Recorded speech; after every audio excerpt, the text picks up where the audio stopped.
ಈ ಮನ್ರೇಗಾ ಉಳಿಸಿ ಅಂತ ಅಭಿಯಾನವನ್ನು ನಾವು ಇಡೀ ದೇಶಾದ್ಯಂತ ಏನು ಮಾಡ್ತಾ ಇದ್ದೀವಿ.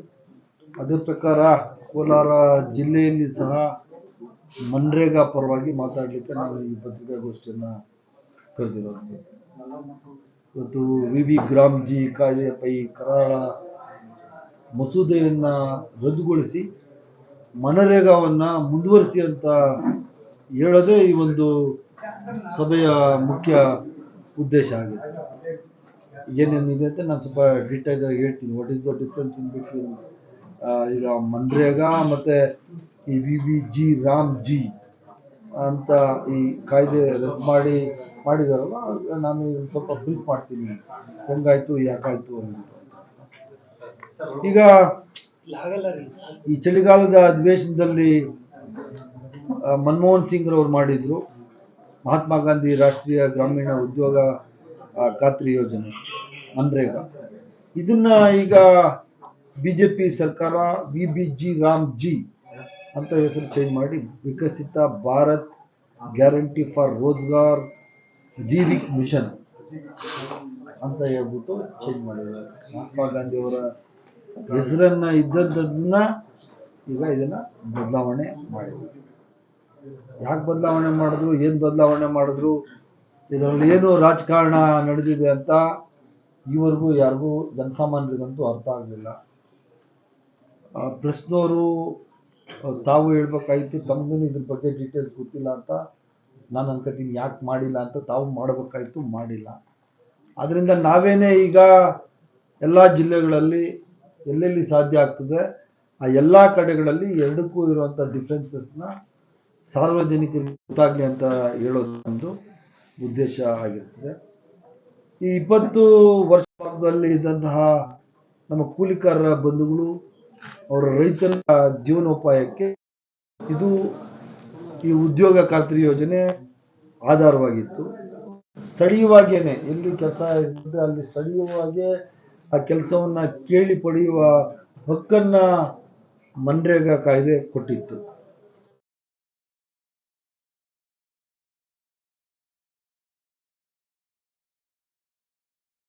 ಕೂಲಿ ಕಾರ್ಮಿಕರು ಯಾರಿದ್ರು ಇವರೆಲ್ಲರ ಅಭಿಪ್ರಾಯ ಪಡೆಯದೆ ಏಕಮುಖವಾಗಿ ಈ ಕಾಯ್ದೆಯನ್ನ ಬದಲಾವಣೆ ಮಾಡಿದ್ದಾರೆ. ಮತ್ತೆ ಸೆಷನ್ನಲ್ಲೂ ಬಹಳ ದೊಡ್ಡ ಚರ್ಚೆಗೆ ಕಾಂಗ್ರೆಸ್ ಮತ್ತು ಮಿತ್ರ ಪಕ್ಷಗಳು ಕೇಳಿದ್ವು ಪಾರ್ಲಿಮೆಂಟಲ್ಲಿ. ಆದರೆ ಅದಕ್ಕೂ ಅವರು ಅವಕಾಶ ಕೊಟ್ಟಿಲ್ಲ. ಕೇವಲ ಡಿಸೆಂಬರ್ 17ನೇ ತಾರೀಕು ಕೇವಲ 8 ಗಂಟೆಗಳಲ್ಲಿ ಕೋಟ್ಯಾಂತರ ಜನಗಳಿಗೆ ಆಧಾರ ಸ್ತಂಭವಾಗಿದೆ ಈ ಮನ್ರೇಗಾವನ್ನ ಬಗ್ಗೆ ಚೇಂಜ್ ಮಾಡಬಾರ್ದು ಅಂತ ಇದ್ರ ಬಗ್ಗೆ ಮಾತಾಡಲಿಕ್ಕೆ ಅವಕಾಶ ಕೊಟ್ಟಾಗ ಇಡೀ ಸದನನ ಬುಲ್ಡೋಸ್ ಮಾಡಿ ಕೇವಲ 8 ಗಂಟೆಗಳಲ್ಲಿ ಈ ಹೊಸ ಕಾಯ್ದೆಯನ್ನು ಬರೀ ಕನ್ವರ್ಸೇಷನ್ ನಡೆಸಿ ಕ್ಲೋಸ್ ಮಾಡಿ ಅವರು ಡಿಸಿಷನ್ ತಗೊಂಡಿದ್ದಾರೆ. ಇದರಿಂದ ಈ ದೇಶದಲ್ಲಿ ಸುಮಾರು 12.16 ಕೋಟಿ ಕಾರ್ಮಿಕರು, ಅದರಲ್ಲಿ 53.61% ಅಂದರೆ 6,21,00,000 ಮಹಿಳೆಯರ ಬದುಕಿಗೆ ತೊಡಕಾಗಿದೆ. ಅದರಲ್ಲೂ 17% ಶೆಡ್ಯೂಲ್ ಕಾಸ್ಟ್ ಮತ್ತು 11% ಪರಿಶಿಷ್ಟ ಪಂಗಡ ಶೆಡ್ಯೂಲ್ ಟ್ರೈಬ್ ಈ ಕೂಲಿ ಕಾರ್ಮಿಕರ ಬದುಕಿಗೆ ಕೊಳ್ಳಿ ಇಡುವಂಥ ಕೆಲಸವನ್ನು ಇವತ್ತು ಬಿಜೆಪಿ ಸರ್ಕಾರ ಮಾಡಿದೆ.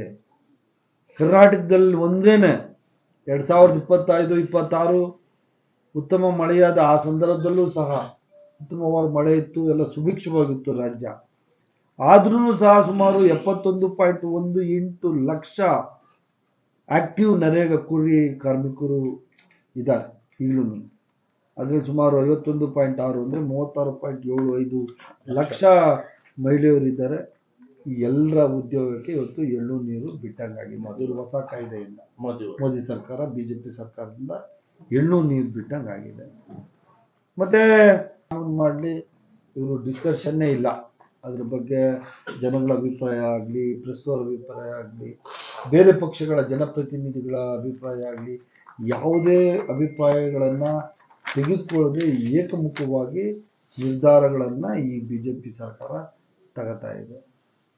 ಈ ಹಿಂದೆ ನಮ್ಮ ಸರ್ಕಾರ ಅಂದರೆ ಮನ್ರೇಗಾಯಿಂದ ಸುಮಾರು 1 ಕೋಟಿ ರೂಪಾಯಿಗಳಿಗೆ ಹೆಚ್ಚು ಅನುದಾನ ಬಳಸ್ಕೊಂಡು ಕೋಟ್ಯಾಂತರ ರೂಪಾಯಿ ಆಸ್ತಿಗಳು ಮಾಡಿತ್ತು. ಒಂದು ಗ್ರಾಮ ಪಂಚಾಯತಿಗೆ ಸ್ಕೂಲ್ ಕಟ್ಟೋದು, ಕೆರೆ ಕಟ್ಟೆ ಕಟ್ಟೋದು, ಕುಂಟೆ ಅದನ್ನು ಮಾಡೋದು, ಈ ಥರ ಆಸ್ತಿಗಳನ್ನ ಮಾಡಿತ್ತು. ಅಂದರೆ ಬರುವಂಥ ಹಣದಲ್ಲಿ ಅದಕ್ಕೂ ಇವತ್ತು ಅವರು ಕೊಳ್ಳಿಯನ್ನಿಟ್ಟಿದ್ದಾರೆ.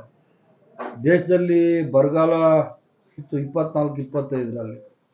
ಸುಮಾರು ಅವಾಗ 19.2 ಕೋಟಿ ಜನ ನರೇಗಾ ಯೋಜನೆಯಲ್ಲಿ ಕೆಲಸ ಮಾಡಿದ್ರು, ಅವರು ಬದುಕು ಕಟ್ಕೊಂಡಿದ್ರು. ಅವರು ಸುಮಾರು 1,35,00,000 ಕಾರ್ಮಿಕರು ಕರ್ನಾಟಕದಲ್ಲಿ ಕೆಲಸ ಮಾಡಿದ್ರು. 1,35,00,000 ಅವರು ಈ ಕೊರೋನಾ ಟೈಮಲ್ಲಿ ಬದುಕು ಕಟ್ಕೊಳ್ಳಲಿಕ್ಕೆ ನರೇಗಾ ಭಾಳ ಸಹಾಯ ಮಾಡಿತ್ತು ಅವರಿಗೆ. ಈಗ ಪ್ರತಿದಿನ ಇವರು ಸೋಷಿಯಲ್ ಮೀಡಿಯಾಗಳಲ್ಲಿ ಅಡ್ವರ್ಟೈಸ್ಗಳು ಕೊಟ್ಕೊಂಡು ಸುಮ್ಮನೆ ಸುಳ್ಳುಗಳು ಹೇಳ್ಕೊಂಡು ಜನಗಳಿಗೆ ತಪ್ಪು ಮಾಹಿತಿಗಳನ್ನ ಕೊಡ್ತಾ ಇದ್ದಾರೆ BJPಯವರು. ಮತ್ತು ಈ ಹೊಸ ಕಾಯ್ದೆಯನ್ನು ರದ್ದು ಮಾಡಬೇಕು. ಇದಕ್ಕೆ ಹಳೆ ಹೆಸರೇ ಮನ್ರೇಗಾ ಅಂತ ಇಡಬೇಕು ಅನ್ನೋದೇ ನಮ್ಮೆಲ್ಲರ ಉದ್ದೇಶ, ನಮ್ಮ ಸರ್ಕಾರದ ಆಶಯ ಸಹ ಅದೇ ಆಗಿರ್ತದೆ. ಈಗಾಗಲೇ ಸನ್ಮಾನ್ಯ ಮುಖ್ಯಮಂತ್ರಿಗಳು ಸಿದ್ದರಾಮಯ್ಯ ಸಾಹೇಬರು 30/12/2025 ಕಾಯ್ದೆಯ ಸಂವಿಧಾನ ಆರ್ಟಿಕಲ್ 258 ಮತ್ತು 280ಕ್ಕೆ ವಿರುದ್ಧವಾಗಿದೆ ಅಂತ ಹೇಳ್ಬಿಟ್ಟು ಇದನ್ನು ಪ್ರತಿಭಟನೆ ಮಾಡಿದ್ದಾರೆ. ಇನ್ನಷ್ಟು ಉದ್ಯೋಗಗಳು ಕಚ್ಕತ್ತವೆ. ಸಂವಿಧಾನದ 73ನೇ ತಿದ್ದುಪಡಿಯ ಆಶಯಗಳನ್ನು ನಾಶ ಮಾಡ್ತದೆ ಅಂತ ಹೇಳಿ ಈ ಪ್ರತಿಭಟನಾ ಪೂರ್ವಕವಾಗಿ ಈ ಪತ್ರವನ್ನು ಬರೆದಿದ್ದಾರೆ. ಮತ್ತು ನಾವು ಬೆಳಗಾವಿಯಲ್ಲಿ ಸಹ ನಾವೆಲ್ಲ ಧರಣಿ ಮಾಡಬಾರ್ದು ಅಂತ ಹೇಳಿ. ಸೊ ಆದ್ದರಿಂದ ಈ ಸರ್ಕಾರಗಳು ಏನೇನು ಮಾಡ್ತಾ ಇದ್ದಾವೆ ಇವನ್ನೆಲ್ಲನೂ ಜನಗಳು ನೋಡ್ತಾ ಇದ್ದಾರೆ. BJP ಸರ್ಕಾರ ಕುತಂತ್ರ ಮಾಡ್ತಾ ಇದೆ, ದೇವರ ಹೆಸರನ್ನ ಬಳಸ್ಕೊಂಡು ಜಾತಿಗಳನ್ನ ಹೊಡೆಯುವಂಥ ಕೆಲಸ ಸಹ ಮಾಡ್ತಾ ಇದೆ. ಇದನ್ನು ನಾವು ನೋಡ್ತಾ ಇದ್ದೀವಿ. ಮತ್ತು ಈ ಆದಿವಾಸಿಗಳು ಅಂದರೆ SC STಗಳು, ಹರಿಜನ ಗಿರಿಜನ ಎಲ್ಲರೂ ಆಡಿಗಳೆಲ್ಲ ಇರ್ತಾರಲ್ಲ, ಈ ಇದು ಮಧ್ಯ ಭಾರತದಲ್ಲಿ ಕಾಡುಗಳನ್ನು ಧ್ವಂಸ ಮಾಡಿ ಅಲ್ಲಿ ಎಲ್ಲ ಪರ್ಮಿಷನ್ ಕೊಟ್ಬಿಟ್ಟವ್ರು ಹೊಸದಾಗಿ ಮೈನ್ಸ್ ಮಾಡೋಕ್ಕೆ. ಎಲ್ಲ ಆದಿವಾಸಿಗಳು ಯಾರು ಇದ್ದರು ಈ ಕಡೆ ಇಲ್ಲ, ಮಧ್ಯಪ್ರದೇಶ, ಆ ಕಡೆ ಉತ್ತರ ಪ್ರದೇಶ, ಬಿಹಾರು, ಉತ್ತರಾಂಚಲ್ ಇಲ್ಲೆಲ್ಲನೂ ಪಾಪ ಅವ್ರಿಗೆ ಓಡಿಸ್ಬಿಟ್ಟು ಈ ಮೈನ್ಸ್ ಮಾಡೋಕ್ಕೆ ಕೊಟ್ಬಿಡೋರು ಲಕ್ಷಾಂತರ ಎಕರೆ ಜಮೀನುಗಳನ್ನ. ಇದೆಲ್ಲ ನಾವು ವಿರೋಧ ಮಾಡ್ತೀವಿ. ಮತ್ತು ಈ ನರೇಗಾ ಕೂಲಿ ಕಾರ್ಮಿಕರು ಮುಂಚೆ ಇದ್ದಿದ್ದೆಲ್ಲ ಸರ್ಕಾರಗಳು ಉದ್ಯೋಗದ ಹಕ್ಕು, ಶಿಕ್ಷಣದ ಹಕ್ಕು, ಆಹಾರದ ಹಕ್ಕು, ರೈಟ್ ಟು ಇನ್ಫಾರ್ಮೇಷನ್ ಆ್ಯಕ್ಟ್ ಇರ್ಬೋದು, ರೈಟ್ ಟು ಫುಡ್ ಆ್ಯಕ್ಟ್ ಇರ್ಬೋದು, ಮತ್ತು ಈ ಅರಣ್ಯದಲ್ಲಿ ಯಾರಿದ್ದಾರೆ ಈಗ ನಡೀತಾ ಇದೆಯಲ್ಲ ನಮ್ಮ ರೈಟ್ ಟು ಎಜುಕೇಶನ್ ಅಲ್ಲ, ನಮ್ಮ ಶ್ರೀನಿವಾಸಪುರ ಅರಣ್ಯ ಎಲ್ಲ ನಡೀತಾ ಇತ್ತಲ್ಲ, ಅದೇ ಹಕ್ಕುಗಳು, ಆಡಿಗಳು, ಅದೇ ರೈತರುಗಳಿಗೆ ಎಲ್ಲಿತ್ತು ಎಲ್ಲ ಕಾಯ್ದೆಗಳನ್ನು ಮಾಡಿತ್ತು. ಯಾರ್ಯಾರು ಅಲ್ಲಿ ಜೀವಿಸ ಇದ್ದಾರೆ ಅವರಿಗೆ ಜಮೀನು ಕೊಡುವಂಥದ್ದು, ರೈಟ್ಸ್ ಕೊಡುವಂಥದ್ದು ನಾವು ಮಾಡಿದ್ರಿ. ಇದನ್ನೆಲ್ಲ ಈಗ ವೀಕನ್ ಮಾಡ್ಕೊಂಡು ಬರ್ತಾ ಇದ್ದಾರೆ 2014 ಆದಮೇಲೆ.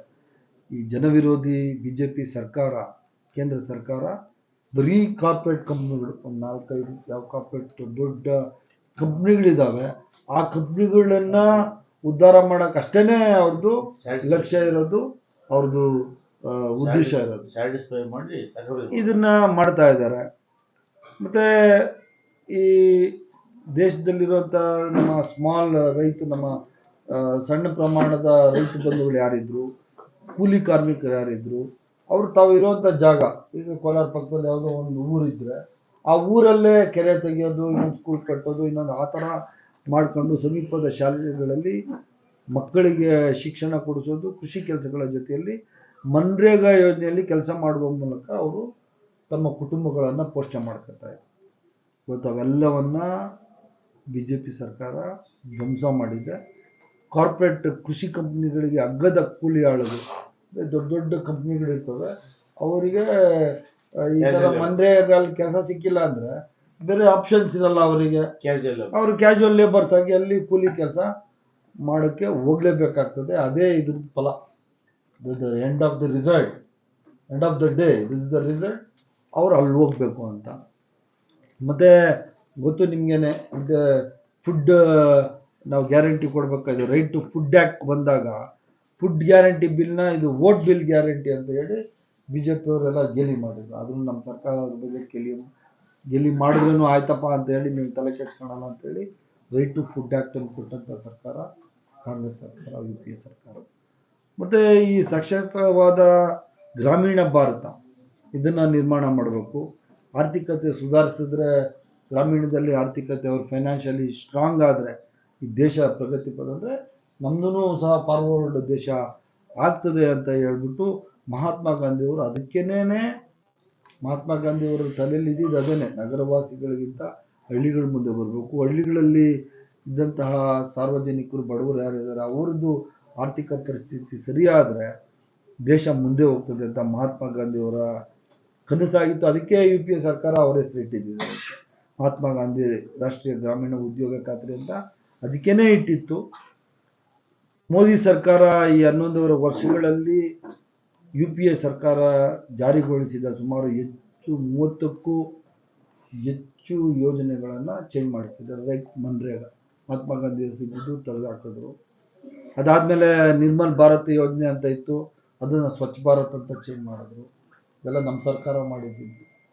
ಮತ್ತು ಇಂದಿರಾ ಆವಾಸ್ ಯೋಜನೆಯನ್ನು ಪ್ರಧಾನ ಮಂತ್ರಿ ಆವಾಸ್ ಯೋಜನೆ ಅಂತ ಮಾಡಿದ್ರು. ಇದನ್ನ ಹೆಸರುಗಳು ಚೇಂಜ್ ಮಾಡೋದ್ರಿಂದ ಅವರಿಗೆ ಒಂಥರ ಸ್ಯಾಡಿಸ್ಟ್ ಮನೋಭಾವ, ಕಾಂಗ್ರೆಸ್ ಪಕ್ಷದ ಹೆಸರುಗಳಿರ್ತದೆ ಅಂತೇಳಿ ಅದನ್ನ ಚೇಂಜ್ ಮಾಡಿದ್ರೆ ಏನೋ ದೊಡ್ಡ ಸಾಧನೆ ಅಂತ ಅಂದ್ಕೊಂಡಿದ್ದಾರೆ. ಆದರೆ ಜನಗಳಿಗೆ ಗೊತ್ತಿದೆ ಸರ್ಕಾರ ಏನು ಮಾಡಿದೆ, ಕಾಂಗ್ರೆಸ್ ಏನು ಮಾಡಿದೆ, ಬಿ ಜೆ ಪಿ ಏನು ಮಾಡಿದೆ ಅಂತ ಹೇಳಿ.